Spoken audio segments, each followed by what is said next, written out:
Let's discuss German cinema, specifically German Expressionism. German Expressionism is a cinematic art form in which the representation of reality is distorted for the sake of conveying an inner vision. It originated during the Weimar Republic era, which spanned from 1918 to 1933, so roughly the period between the end of World War I and Hitler's rise to power. Thus, the Expressionist works reflected the nation's feelings of dread and disorder during that time. Though the subgenre is more than a century old, its influence can still be recognizable to modern viewers. For example, the character C-3PO from Star Wars bears a striking resemblance to the machine human from Metropolis. And many of director Tim Burton's films are clearly inspired by Expressionist set designs. One of the key filmmakers of the Expressionist movement was F.W. Murnau. As described in the book Hollywood Destinies, European Directors in America, Murnau had shown particular interest in set design, lighting, framing and composition, and pictorial beauty in general, sometimes at the expense of narrative clarity. All those traits are quite evident in two of Murnau's most famous films, Nosferatu and Sunrise, the former being made in Germany and the latter being produced for Hollywood. Let's begin with Nosferatu. Like many 90s kids, I was introduced to the character through this joke in SpongeBob SquarePants. Then who was flickering the lights?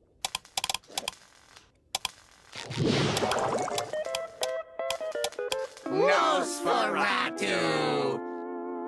An unofficial Dracula adaptation, the seminal vampire film tells the story of a real estate agent who goes to visit the being known as Count Orlok. Count Orlok becomes infatuated with the agent's wife and ventures to their town to spread plague and claim the object of his affections. Murnau's distinctive set design, framing, and composition are prominent throughout, particularly in the scenes in Orlok's castle. Look at the way in which Orlok ominously looms in the doorway, barely fitting through the opening. Murnau also used the editing technique cross-cutting to show the link between Orlok and the agent's wife, Ellen.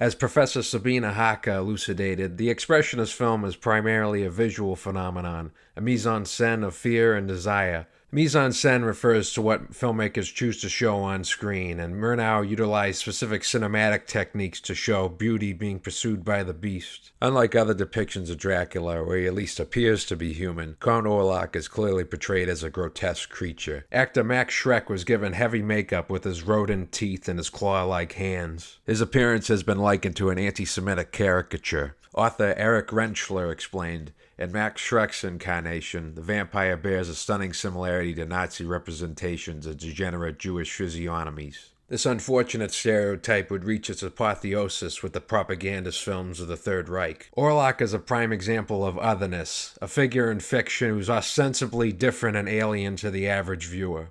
Like the somnambulist in the cabin of Dr. Caligari, or the child murderer in M, Orlok is a social outcast who emerges from the darkness to wreak havoc. Ultimately, evil is defeated with the morning sunrise as Orlok fades away.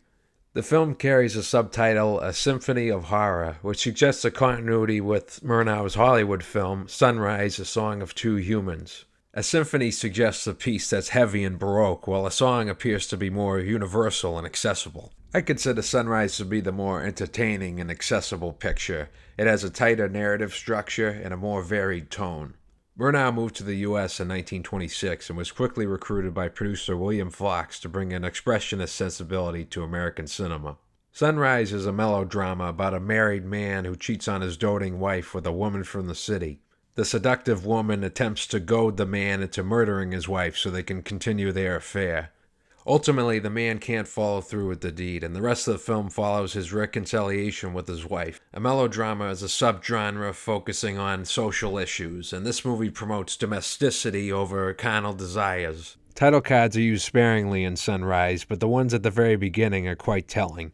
The first one reads, "This song of the man and his wife is of no place and every place. You might hear it anywhere, at any time."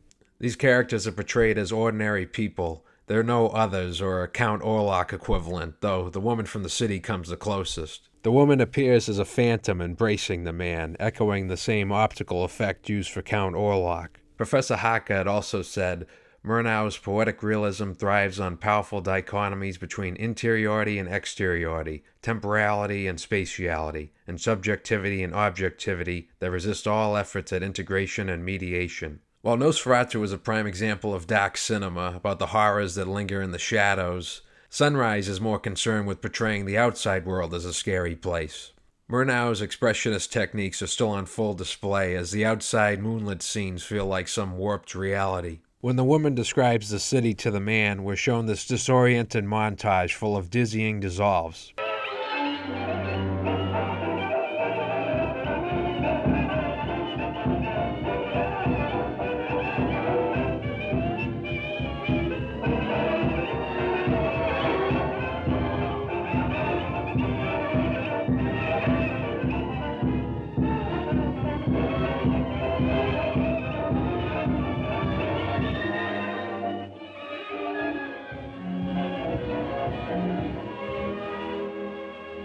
In the film genre book by John Sanders, these moments are construed as Murnau's critique of the excess of the Roaring Twenties, which preceded the Great Depression.